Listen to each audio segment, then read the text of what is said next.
something like that. It says Allah will not change the niyama. Right? Okay, those are two different words. Totally different. So the sister was reminding me, she had had a class and the guy was teaching it, probably was teaching on that ayat. And she didn't know that I was talking about the ayat 13, 11, And so I didn't say nothing. It was two sisters, Karima and, well, I ain't gonna say, the other lady. So I just folded my hands and said, okay, I don't want to browbeat, practicing chivalry, That's what I was practicing. I want to harm a lady's psychic. Then I got the word that, I heard they called you out on that. So I went to the person, I said, you see these two ayats? I told him. I said, that's the ayat they was talking about, that's the ayat I was talking about. But they almost say the same thing, but they don't technically. One is talking about Allah will not change the condition of a people till they change themselves. The other is talking about the niyama, right? That certain blessing and gift that Allah has given them until they change. And I said, no, that's not the same thing. A lot of times, we've been in the Masjid teaching, then we come down and finish Salat al-Jummah, and some person that's not really educated will stand up and say, and of course you can see what's going on, because all 10 of people from way back in, they walk in doing Jummah. So you say, I'm not going to get them nothing. And then one of them jumps up, you talked about Imam Zayd, and Imam Zayd, you said he was your friend. I said, hold on a minute, don't run out the door, because they're going to say they spill and run out the door. So as he's going out the door, I just remind him that when Imam Zayd, in 97, when we was at the ICNA program, what's his name was there too? The Arab brother that was in the movie with, what's the name, stepson? Nashashidi. I knew Nashashidi because he was going to the University of Chicago and they invited me up there to speak. Ramin Nashashidi. Yeah, when he was doing the MSA stuff up there. It was way back in the 90s. He invited me up there and I spoke. Okay? And so I knew him, but when I was at the 97, I think it was around that, in Chicago, we had one table, book table over here. We had bought another table, just for $450, with all of the As-Sabiqun on it. Abdul Malik was supposed to stand behind that, but I was standing behind the books. A little later, Hamza Youssef and Zayd comes by my table. Can we talk to you? And so we went upstairs where you could see out over the whole little thing, and we had a meeting. Some of our brothers was there, and they came, and the brother said, Zayd wanted to talk to us on behalf of Hamza. Because the way, I'm just telling you the way everybody was acting. Hamza was acting like a scary kind of girl. Like, he was. Just telling you how he was acting. He was acting like a white boy. Right? Like a real easygoing, not no tough Peckerwood type white boy. But I'm telling you how he was acting.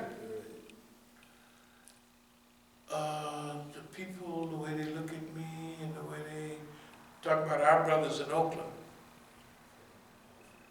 I said, no, we don't do that. You can teach, because I'm teaching Maliki. You can teach, you can have your shape over there, all the way.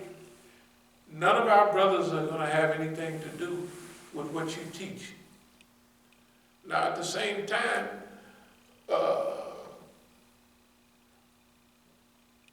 Mellow Yellow is going out there, and Hamza's giving all these beautiful speeches, and so is he about Malcolm and Ben Shabazz, and it makes you cry. Hamza's out there to help him because there's no good Negro speaker out there with a little stature, so he comes out there to help him. I go by the dark house, they call it the lighthouse, one night, on Tuesday night, and they're all in there, and a couple of Iranians that I knew, and I said, man, everybody's over here. And all he was doing was translating from a simple book. He was saying the hadith and then translating it. And it was actually a little boring, but it was nice. And when he was at UCLA, he was telling everybody that Islamic movement, because we deep in the Islamic movement then. And California is our territory. So all the universities are picking up and listening to all of them, from Irvine all the way to UCLA, all up to Berkeley, everywhere. I mean, it's big. So he's telling the people what level you have to be on. He said specifically, Islamic movement is not a only job training type thing. And he talked about the people he was talking about what you got to do. He's just telling them, these people don't know what they're talking about. I didn't say nothing to them. Because I didn't want people to think black people are always arguing and they don't get along. Because when I told the people about, what's the name over there, Dar Hitcher? Oh, why can't y'all just get along? I said, why can't we get along? They think, I'm trying to tell them, this boy is sitting up next to you. This boy is the police. That's the way it is. You can say what you want. That is the police. Nobody in Howard would stop another person, whatever they call it, the chaplain. Can you imagine all the beautiful programs we had at Howard? And Howard is neutral territory. So people that won't come here, they would come there because of the Howard, you know. We had most of our, in the early days, good programs over there. But the guys with them stopped our program. We don't know about the kind of, what does it mean to you? Who are you? What are you talking about? What's wrong with that? So he cuts our throat. And who's standing next to him? The immigrants, blowing stuff in his ear. Yeah. So he knows not only he's been there 50 years, he turned gray-headed over there. You know, I mean, so, and he would bring Siraj down, and Siraj would say, I'm here at Howard, and it's not, nobody's fighting over Howard, but that was his homeboy. In everything, I'm sitting down there at the meeting, at the first, Manna meeting. And every now and then I'd raise my hand. They'd drive right on over me, and then Hamza would talk, well, the earth is rotating on 23 degrees on its axis, and therefore, so does that mean have to do with struggle? And Siraj is saying, well, Imam Zayd, I'll be happy to give you bay'ah. I said, hey, what about you want to have any discussion about anything? And all the prison imam, all of them was on one team. They invited me. In fact, what's the name? The light-skinned brother went to the University of Cairo. American University of Cairo, of all things. Now, I'm not into this, but all the American universities used to be the Christian mission in Lebanon. When you hear about in Lebanon, the American, what do they call it? It used to be the Christian mission. The American University in Cairo used to be the Christian missionary. And so everybody, anywhere, Islam Baghdad, He was at another incident. The same incident thing, remember when we was there and my grandson started acting stupid? Yeah, and I went up to Detroit to make a talk and they run off with my truck. They took my truck and I had to get a, anyway, long story. It's no big deal. It's common. That stuff happens all the time. It ain't no big deal. Oh, man. No, this is, I can't tell you all the stuff. I just think I was lying. No, you would think I was lying. But anyway, so,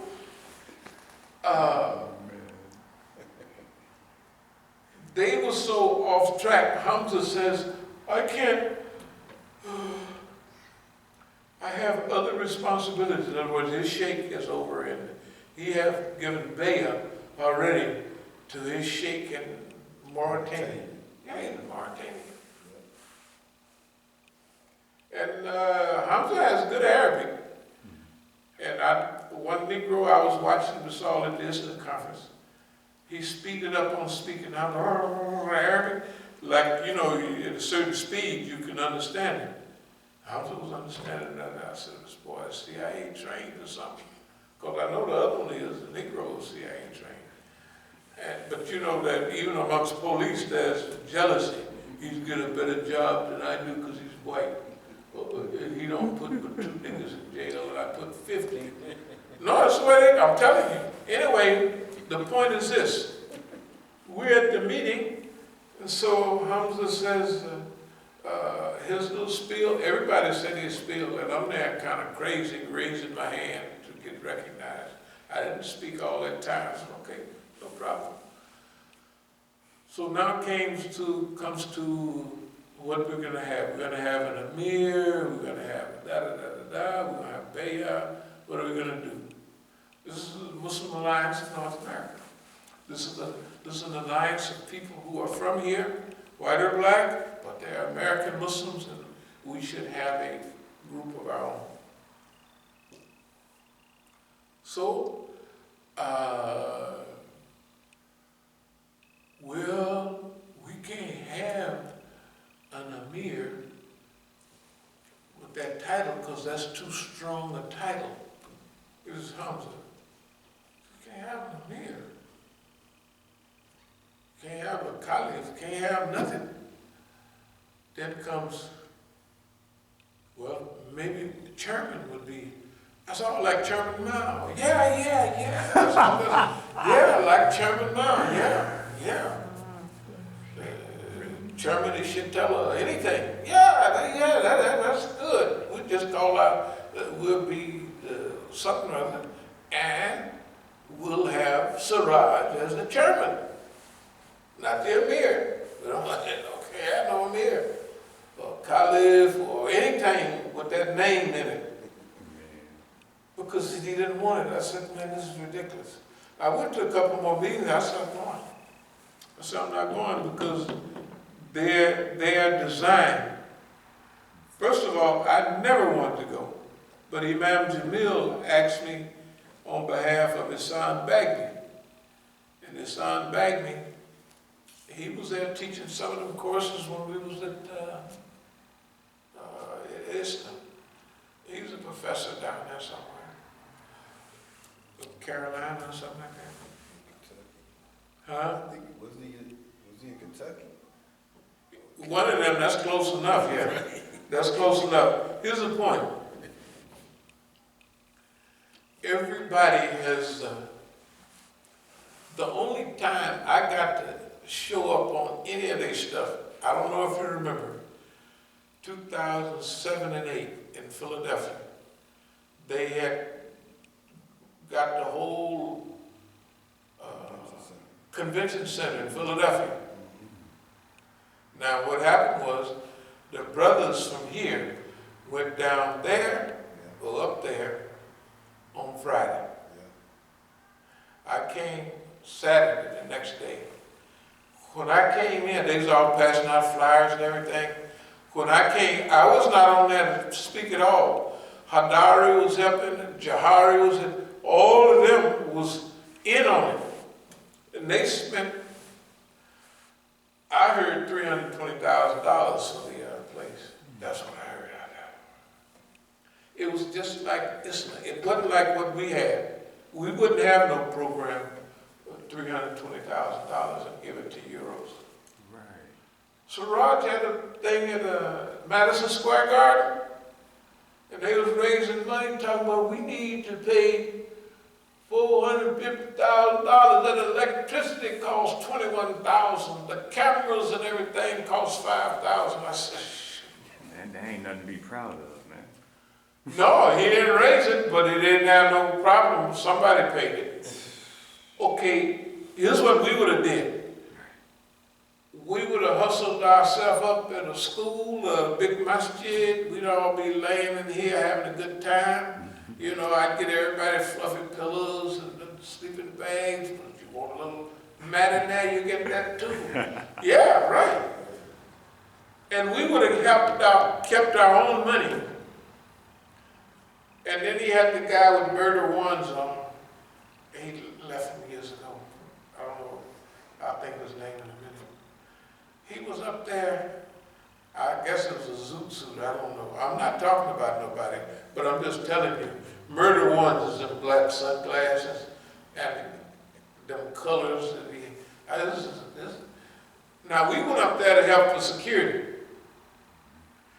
Brother Tufel probably told y'all that when Hamza Yusuf got off the plane, they was says, Hamza is off the plane, he's landed.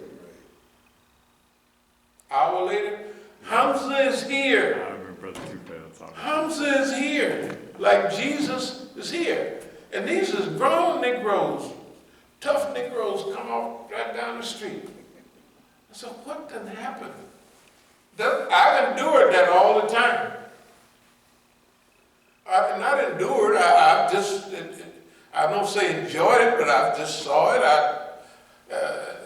Now, today, we're not upset at anybody, but out of love.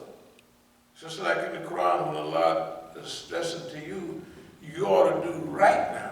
You got to do right. Because, you know, you don't want to push me too far. Well, it ain't, you can't push me out. But you know what I mean. There's a difference, or somewhere this justice, good and evil, and judgment meets together and allows mercy. The more you work toward Allah's mercy, probably the more you get. Okay, these guys were not doing anything but trying to isolate me and cut me off. That's all of them was doing that. And I visited all of them when Siraj had this dope busting thing up there in New York. And I told him what it was. I said, okay. When he came over there, first thing he said, this is my Imam Musa, and he told me about, yeah. I mean, I was a drug dealer, so I was telling him, hey man, that ain't gonna work. That ain't gonna work. That ain't gonna work. But we have all our flyers on drugs and their effects on the community. Who's the real victim? That we was doing in Oakland. And they give them the job, so they get a job, they go out. We're the drug busters, and here's the issue. Okay, so everything we ever wanted to do, they would give them the contract, and they would go out and try to do it. But times are closer now. And we went through all of these different phases and situations. So we're not attacking, but we have to, the Dawah, the Tabligh, has to take on more urgency. And that's what we're doing. So if people call, and I don't know who tell them to call, but they say simple things that are not correct, like Rabb don't mean this and Rabb don't mean that. We want you to get your study thing together. You know, get yourself together a little bit. So at least when you say something, we wanted to have a certain type of coordination to it. Because we're not pulling back off of people because their feelings might be hurt. If their feelings get hurt, wait till they get to the fire. You're talking about some feelings hurt, jumping up and down and hollering. Our goal is now to assist. We've been doing this long enough that if a guy go to university for 4, 5 years, 6, 7 years, they become a professor, right? Yeah, they become a teacher, then they get whatever they call it when you stay on, huh? PhD. You get your PhD, you get all of that. You yeah. get that stuff in no time. We've been doing this 40 years. This thing here, 40 years, technically 45 years. But we have been associated with the highest people in the Islamic movement of our time. Everybody, whether it's Rashid Ghanouchi going to Tunisia, right? We know those people. We know those people. Everybody from everywhere that, you know, the changeover came, they was in exile for so many years, and then it changed, and then it hit. We have been in and around all of the not wanted Islamic, not wanted, that's a bad word, but the Islamic movement that was anti-Saudi Arabia, they didn't like us, anti-Gulf states, they didn't like us, right? That we learned how this movement is back. That's why you have to listen to the old tapes and the new tapes. You gotta be fair. You know, you gotta be fair. So if we said there will be no Arab Spring, and then you get the follow-up to it, then you see what happened. Why should we be so sweethearted when the people, thousands of Equanians was killed in Egypt, right? I mean, they just opened up on them. And they blamed everything on them. Right? We said, don't do that. But they came over here and talked with Obama. I think we mentioned in Khutbah. We said, boy, they better leave them. We're saying, those people, they better stop. Because they've taken Obama, we don't care nothing about that stuff. Just like April Gillespie said to Saddam Hussein, if you remember, before they invaded, we have nothing to do with intra-Arab controversy.